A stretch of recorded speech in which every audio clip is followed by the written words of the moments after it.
Hey everybody, welcome back to the channel and more Birthright coverage as we continue our series of looking at the different Anshe, both great and small.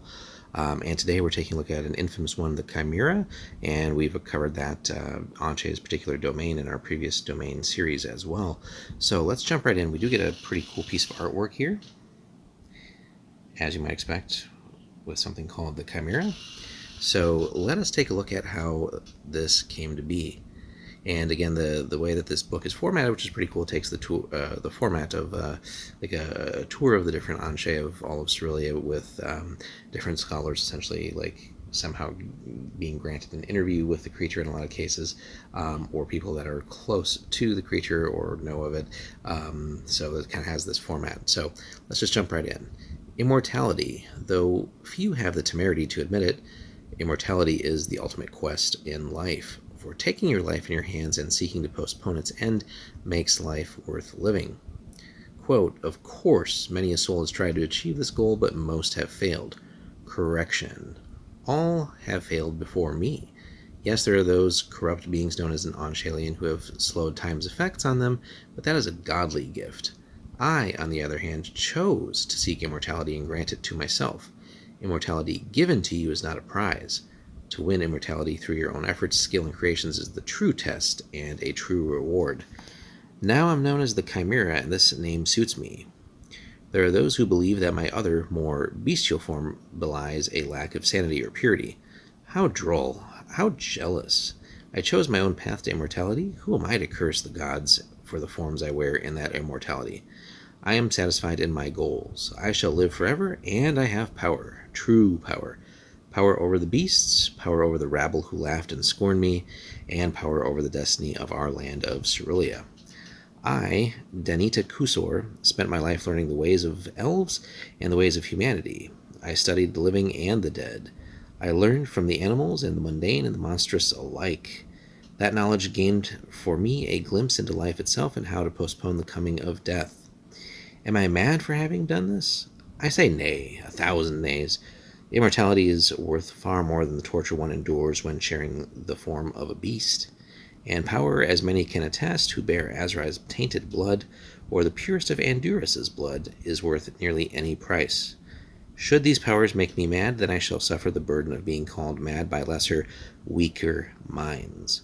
Only those who share my gift can know the majesty and magnificence of true power and life everlasting. So, who is she? She was a wizardess with a penchant for necromancy and an alchemical specialist by trade.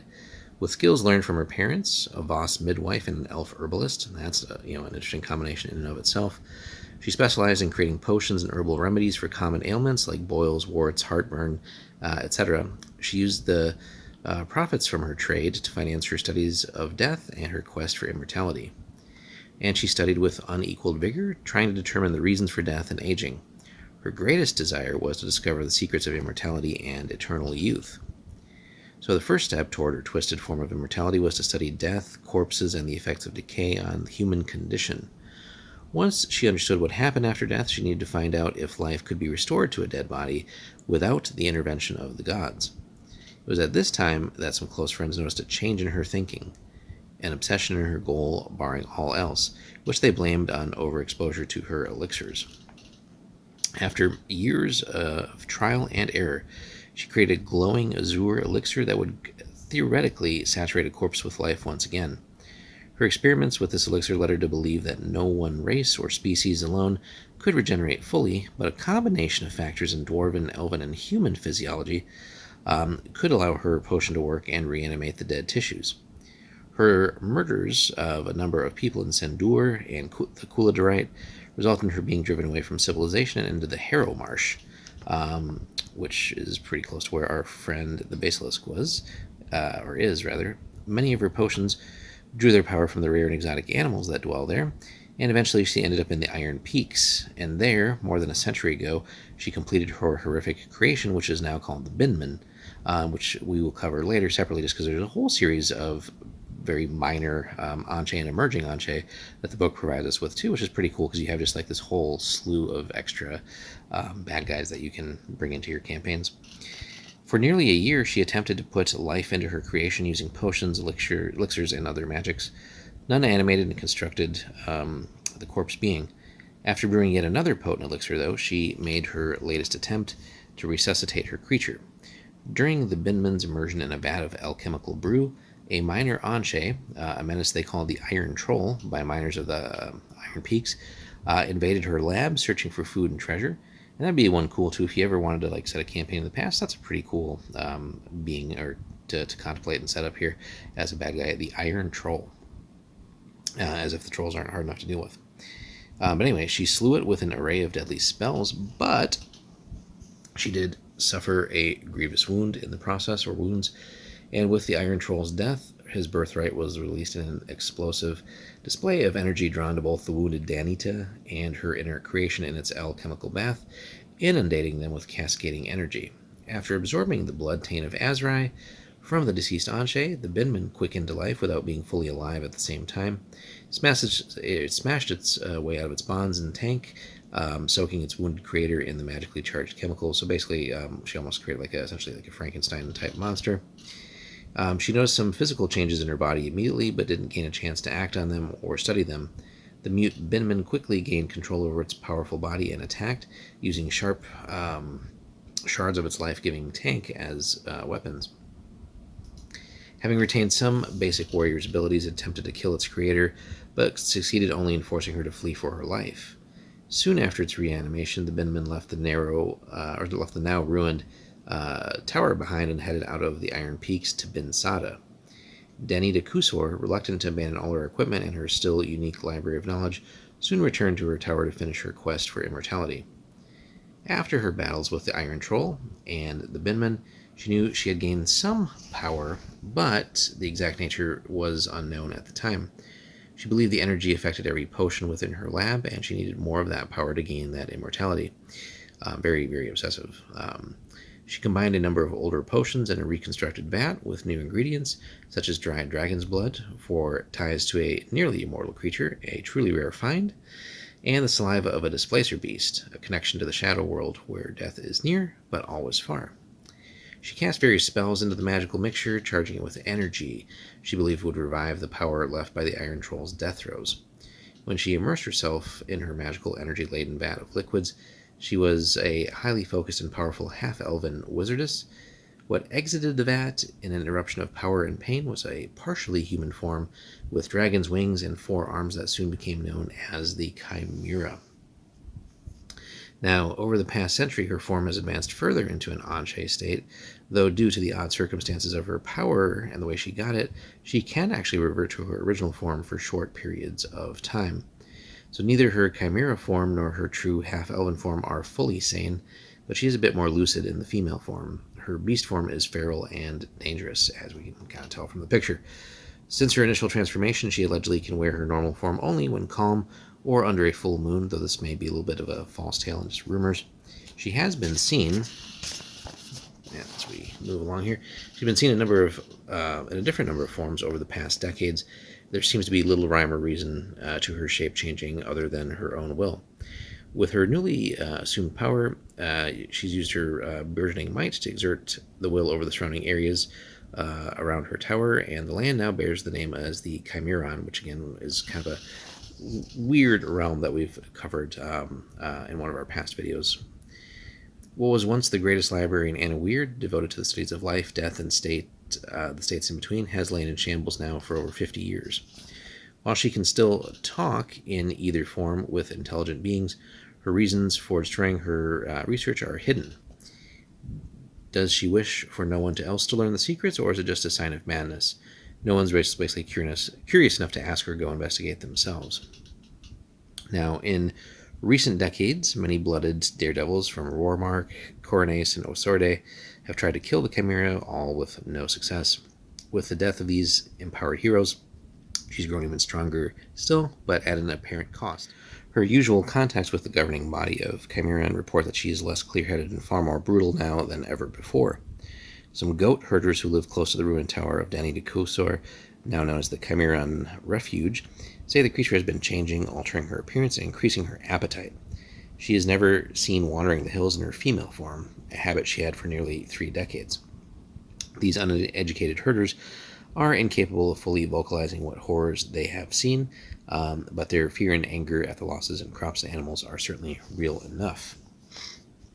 So, and here we get a nice breakdown too of the different versions of her, right? So the human or humanoid form, the half-elven form, Danita, and the Chimera. So you can see the big change in intelligence there, activity cycle, diets, alignment, right? Chaotic evil regardless, different movement profiles. Obviously becomes a sizable creature as a Chimera. Very high armor class when it is in that form. 87 hit points, so not too huge of a pool. If you want to up the challenge, might want to bring that up a little bit, but of course up to the DM, leaving it as if you want. She does have essentially the abilities of a level 13 wizard. Thaco doesn't exist anymore, so we can ignore that. Has quite a few attacks though, so just pretty formidable in combat in the actual Chimera form, right? 5 of them, basically bites and claws, right? So yeah, 3d4 for the bite, and then 2d4 times 4 for the claws, right? So that can definitely add up. In the humanoid form, right, she does have an array of spells, no special attacks as a Chimera, because, well, she's already a monster, right? Now she does have a defense, though, in that form, so basically -2 on foes Thaco, but really we could just say like she's -2 to hit if we're playing like newer editions, making that pretty nasty. No magic resistances, pretty high morale, and a pretty juicy XP value too, depending on the form. But as if that weren't enough, right, she does have blood abilities too. Pretty sizable bloodline for Azrai. So she's got a blood form at the great level, divine aura, enhanced senses, long life, and regen, standard and major. So we'll cover that here in just a moment. So she prefers to begin combat with a surprise attack. So usually if she's in her monster form, right, she's going to swoop down on her opponents from the air, which, you know, she could easily ambush there. Aerial tactics are her standard, as she often hovers low over targets and claws at them with 4 more of her bestial claws. Her second set of arms always stays in humanoid form, and she can wield wands or daggers in them too, so pretty nasty stuff. And that's left up to the DM as to what he kind of wants to, he or she wants to equip them with. She can be bargained with, and she is willing to discuss terms with any she considers her prey. This, of course, depends on a variety of factors, including her hunger, patience, and the moon's presence. Her intense personality stabilizes as the moon grows fuller. While still intelligent, she lacks wisdom at 8, so if she's angered by insults, attacks, or a mere whim, make a wisdom check to keep her from immediately attacking in beast form. Now, as we've covered before, she does have a realm, right? It's definitely not available for PC use, but it's basically to the north of the Gulf of Coronace, near the Iron Peaks, and kind of sandwiched in between there. So here we get a little like mini picture of that as well.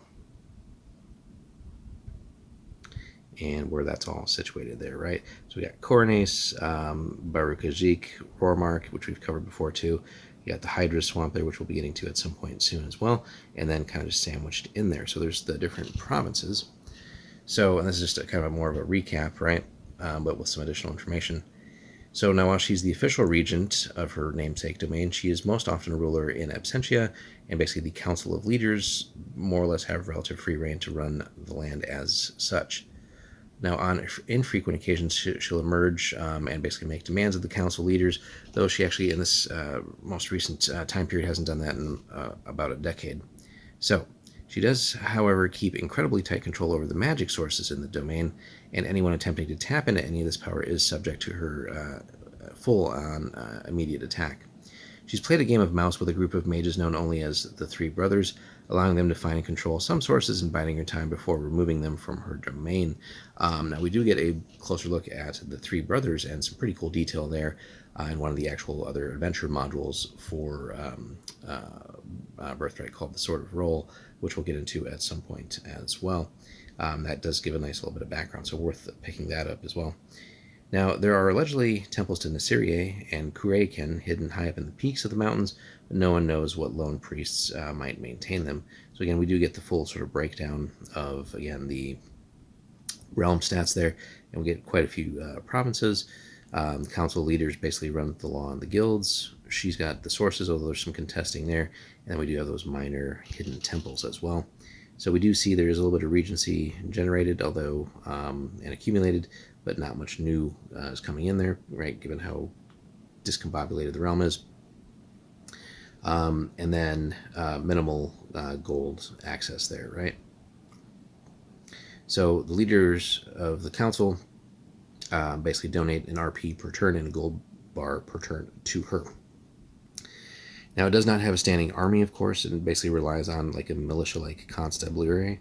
So summoned from each village or small city, the total forces that basically she could muster there can be rallied in the Chimera and count as basically like 100 members. And these policing officials are effective as local sheriffs and peacekeepers, but they're not like a trained standing army. So really there's not much in the way militarily of someone attacking the realm, right? But where they would really come into their own is basically kind of small group skirmishes, ambush attacks, guerrilla warfare. So they could annoy and slow down an invading force. But if you come in with something like a rather large army, something like Avenel, Gore, Borrowing could feel, if you can build up something like that, I mean, there's only so much that a group of 100 people can pull off, right? So the Council of Leaders consists of 9 members, 1 from each town and village. And basically they kind of run the realm here, right? So they're all charismatic and powerful local bosses, though their power bases vary in nature. Only 2 of them are actually natives, while all the others are fugitives from justice of other areas, right? So it's basically run by thugs and other criminals in a lot of cases.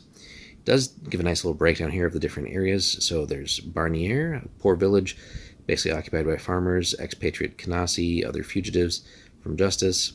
And living on the outskirts of the Chimera's shadow, this village has more Kanasi influence than Anuiran, reinforced by its mayor Hakim El Kader. And it gives you fertile ground too for like kind of creating these little villages and like the different bosses there, and that could be a way of also attacking the Chimeran is working to one by one kind of destabilize and take out these different leaders in the council.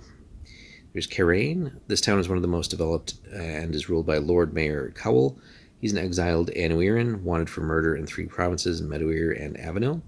While he is a known extortionist, he manages to maintain a few small trade routes with Cornes and Baruch Ajik. Hamain is the inner port and controls the mouth of the river leading into Rormark, and thus holds a large bargaining chip with that country. The town's mayor, Lord Myanos, often is heard promising visitors anything is possible in Lagos here for a price. It's named after the natives' original name for the lake to the north. Luandar is ruled by the unscrupulous, paranoid Uric named Otzloff. Luandar is a poor, dirty port on the border with Cornes, but the only reason for folk to visit this port is in the province of Lisan is to seek a pirate crew or an assassin. And then, speaking of Lisan, the domain, capital solely by its central location. This town is a small collection of stone and wood buildings built into the mountain plateau. Large tower rises against the eastern cliff, and this is a meeting place of the Council of Leaders. The town's money is garnered from mining, smithwork, and both like weapons and jewelry. Lord Mayor Yuri Kavlor was once a Voss druid, interesting, who lost his faith in Eric and gained a love for gold. So a lot of interesting stories there. So definitely some fertile ground for some adventuring with all these different villages and essentially outlaw towns.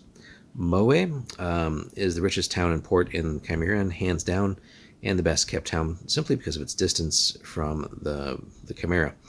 The self-proclaimed Prince, Deneric, is a fugitive from Brecht justice and has been branded a pirate and thief of the lowest order. Now, he controls much business and trade from his tower at the town center, including some minor smuggling through the brigands in Harrowmarsh. He, foremost among all the compatriots in the Council of Leaders, wants to take control of the country and hoards poisons of a most virulent sort in planning the removal of his fellow council members. So even there we can see that there's infighting amongst them. Rorke, directly under the gaze of the Chimera, it's a blasted, ruined village of mostly poor hovels and storehouses. It's also one of the Chimera's richer towns. Much of life takes place underground, as it affords better protection from the Chimera's rages. The person responsible for this deceptive place and its lower tunnels and chambers is the town's leader, an exiled dwarf named Charek Ironfist. Moving along, Salvien. Further out in the Gulf of Cornes, it's prosperous due to its gambling, and excesses not found in ports within Cornes. Its ruler, Chandal, is a self-proclaimed duke and is a native of the Chimeran.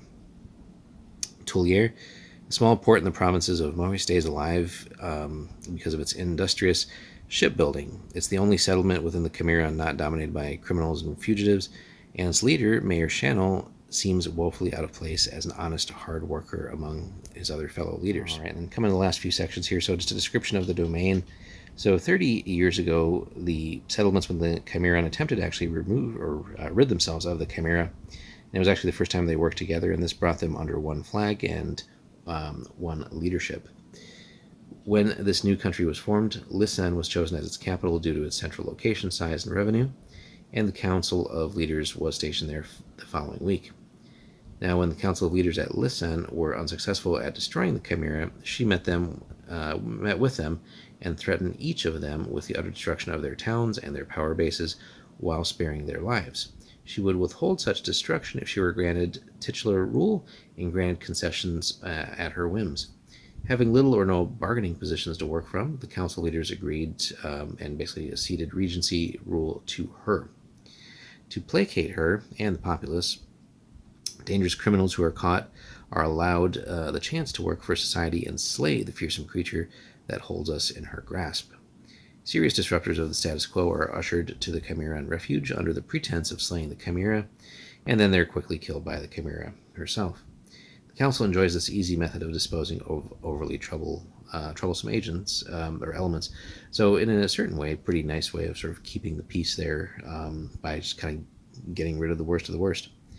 Now, this new realm, again called the Chimeran, is not a force in the political arena of either Anawir or Kanasi, right? It's just not. It's too chaotic and really too minor. It does have some minor trade agreements with nearby domains, but really there's no political weight behind the country here, right? Militarily, they're even weaker. The only thing that prevents an invasion is the Anshe and then the outsiders' fear of her leading the troops, right?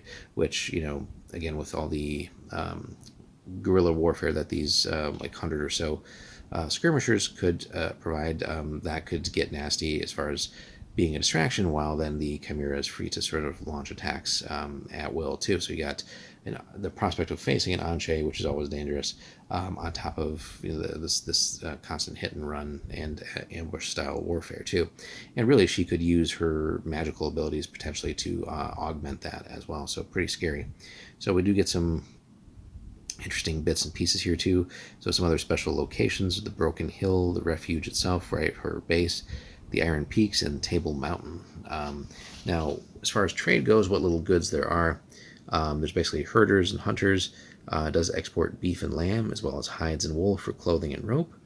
Several businesses in Tulier utilize these raw materials to make sails, leather armor, and clothing, selling them to nearby countries and at the docks.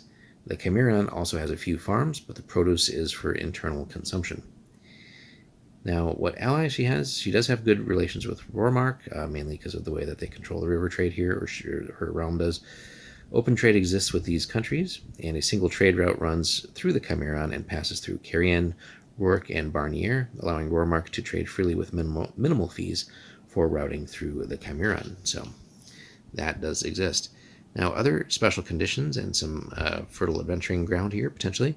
There is a blooded hero well on his way to becoming an Urshe, which we'll cover separately. It's a whole separate type of being. Is rumored to exist within the Chimeran and will destroy the Chimera. A few of the council and many natives cling to this hope. A few guides for our sages identified a lonely cave within the Iron Peaks as the home of this rumored savior. If rumors are held to be true, this hero is a blooded warrior dedicated to Vorin, and he's slowly taking a huge bear's form, and being called essentially the Bruin, and this rumored savior keeps his true name secret. So again, fertile ground there for a potential means of getting rid of her, and depending on if the DM wants to incorporate that or not. But again, it could be that the players are up for the challenge of more directly confronting her too. But interestingly, we get her as far as all of her abilities goes, but the realm itself, for just adventuring, there's plenty to do here, right? We got all these different villages, all with their own unique setups, and we could have a campaign where we're actually just trying to essentially rid the domain of not only the Anshe, but all these criminal elements and stuff like that. And if we're running Birthright as like running a domain, depending on what domain we have, could be Coronace or something like that. There is the potential here of solving these problems and getting rid of all these elements, and then really expanding your domain and really taking on that extra territory that the Chimera occupies would really make a realm like Corneas pretty powerful and pretty sizable, and then could make you a little bit more of a major power player in the Annuiran politics as well, and just the fame of maybe actually killing off a mid-level Anshe as well. Now she is formidable though, right? So especially in the monster form, but not necessarily overpowered as some of the other monsters here can be. A fun one nonetheless though. So and then we do have special adventuring sites too, which are kind of just left open, but that leaves us some fertile ground for really getting into that more. Now, I did mention again that other adventurer module, the sort of role, is well worth picking up just because it does define who those three brothers are and their relation with interfering with the Chimera. So just a little bit of extra detail there. It actually kind of has a neat map to the adventure kind of takes place in and around like the intersection between the realms. So it kind of gives you a nice detailed look of that as well. So overall, a fun Anshe. Let us know, guys, in the comments if you have faced the Chimera. Have you taken over the Chimera? And what did that look like? Let us know your stories there. And if you want to see videos like this, thanks for sticking to the end early. We will feature these always early on our Patreon, among some other special Birthright content and other goodies. So be sure to check that out. But thanks for watching, like, and subscribe, and we'll see you in the next one.